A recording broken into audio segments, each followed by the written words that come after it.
I'm Katie Ball, I'm a founder member at Saracens Rugby Club. I played front row. Off the pitch, I organised all the rotas for the kitchen, the bar and the club shop. My name is Amanda Bennett, I'm one of the founding members. I was fly half. Off the pitch in the first season I was fixture secretary. I'm Emma Mitchell, I'm a founder member. I played scrum half for the team, and off the pitch I was the press and publicity officer. My name's Janice Ross, I was one of the founder members. I played flanker and I was also the treasurer.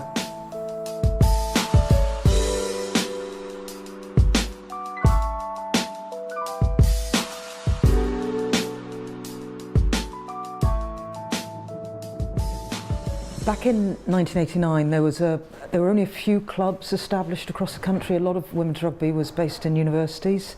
A group of us had just graduated from Loughborough and set up another club down in Kent, but we felt as though there was really the space for another club in London to join Wasps in Richmond. Those early days it was all about trying to find somewhere to play, because not all clubs were open-minded and supportive of women's rugby.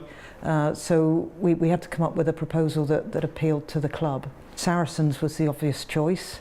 They were just coming back into what was then the first division. They'd been promoted back up. We felt Saracens had the right atmosphere, ethos, values, and this is where we wanted to be. So the letter was written, you could call it luck, fate, but Maria Anderson, who was one of our founding players, worked with John Hegarden, who sat on the committee, and it was just by chance in a work conversation she said, well, we did write to Saracens, John, do you know? And he had no knowledge of this. We actually then found out that the secretary at the time had read the letter about a group of women wanting to establish a women's section at Saracens and just said, women playing rugby? No. So he tore it up in the bin.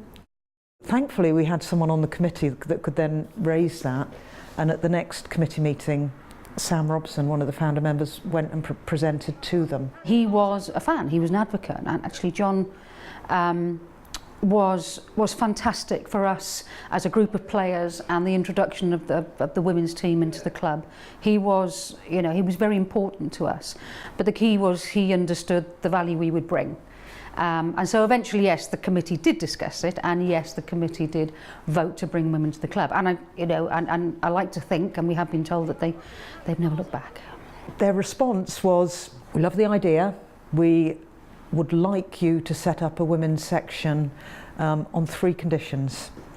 The first being, we have a club shop.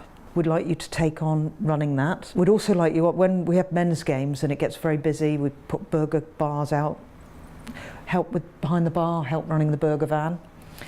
And the third thing is that we have a number of vice president lunches each year, and would like you to provide the waitressing staff for those lunches. As a 9, we talked that through and said, absolutely, would love to, and completely up for those conditions. And I guess that's a sign of the times that in those days, you needed to do things like that to just get in the door.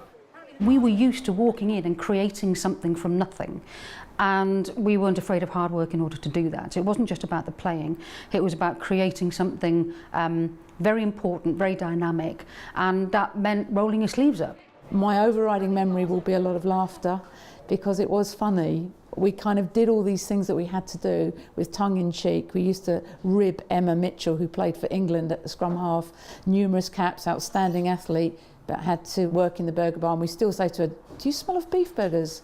So we still joke about that, and also when the burger van caught on fire, and so we do laugh about some of those things. The good side of it was that we did become very integrated in the club, actually very quickly, and maybe quicker than we would have done.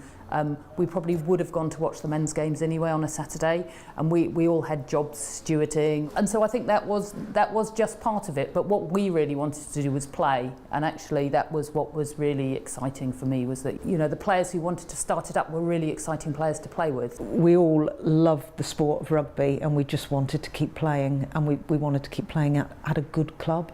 So there was no negative feelings about it at all. We just took it as part of this is what you do, this is what you have to do.